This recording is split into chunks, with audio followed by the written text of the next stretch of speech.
So you're at the interview and things are going pretty well. There is a lot of competition for this job, but you think it could be yours. You just need that knockout blow. And then comes the final question. Do you have any questions for us? You sit there like a lemon thinking for a moment. And then you say, that's okay. You've answered all my questions during the course of the interview. Your interviewers look a little deflated, disappointed that you weren't taking a keen interest in the company and the job. After all, they'd spent the last 40 minutes asking you questions. They thank you for coming and tell you that they'll be in touch soon. And you wait. And you wait. Today on Let Them Talk, we're going to answer the interview question, do you have any questions for us? We're going to look at how to approach this question and give you lots of examples. This is a part of a series of videos we've done on getting a job, from the cover letter to the interview. So be sure to check out our other videos on this subject. And if English is not your first language, we'll also look at how you can use this question to impress the interviewer with your English skills. To find out more, stay tuned.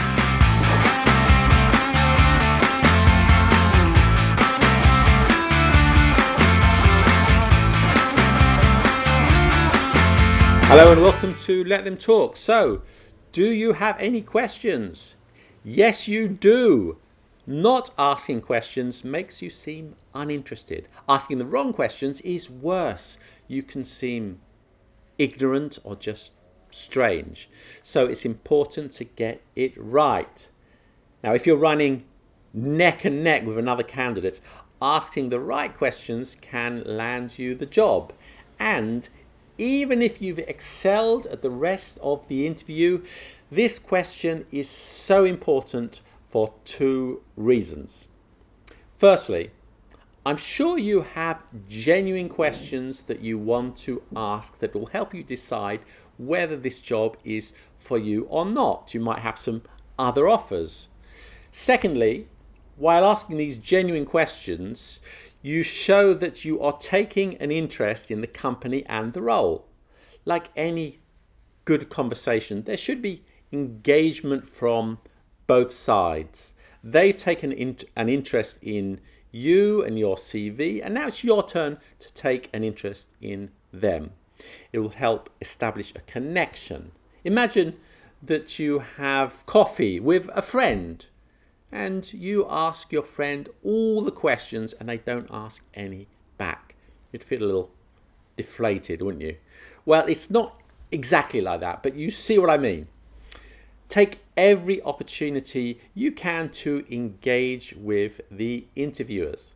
And if the rest of the interview hasn't gone so well, this is your chance to recalibrate and get you back into a winning position. So what do you say? First of all, by the way, it's important to speak with confidence, and this is true throughout the interview.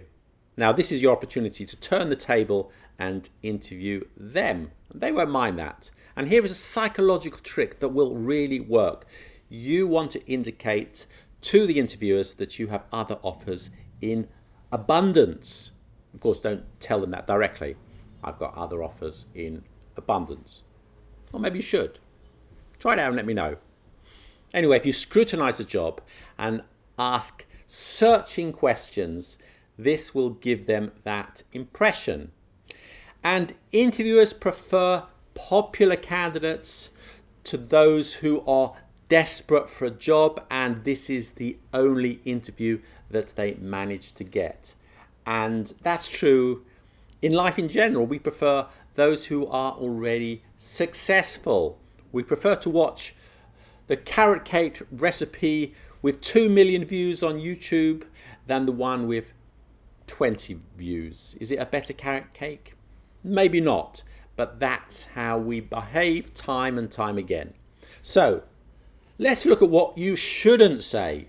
Asking the right questions might land you the job, but even if you've excelled at the interview, asking the wrong questions can make them rethink, shall we say.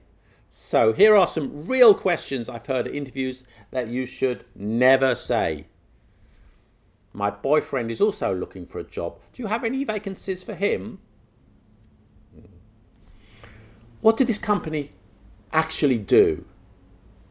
Do you pay by cheque or by bank transfer? What star sign are you? Huh? So in these cases, honestly, it's better to say nothing. You've lost the job right there. Thanks for coming. Goodbye. Now, don't ask questions about salary or any other questions that can be answered by HR. You should already have the salary range from the job ad before the interview, and the details can be hammered out later. So make sure you get the job first, then you can negotiate pay and holidays. Don't ask basic questions about the company that you should have already known from looking at the company's website. This will just reveal your ignorance, which is never a good thing at an interview. Don't ask questions for the sake of asking questions. Do some research and prepare some questions beforehand. During the interview, some questions may come up, and be prepared for that. Don't ask a question for the sake of asking a question. You should be genuinely interested. If not, why are you there? And if English is not your first language, then asking a few questions that you prepared in advance using rich words and vocabulary and expressed in a clear, precise way, because you've been practicing, haven't you, will be a bonus for you, because it will convince the interview that you are confident in English. Right, let's look at some examples. It's important to ask questions that show an interest in the company, but also ones that will genuinely answer any questions you may have. So, question number 1. What are my co-workers like? This is good, it shows an interest in the team. How will this job change over the course of the next year? How is technology affecting the business or the department, and what changes will we see over the next couple of years? What's the best thing about working here?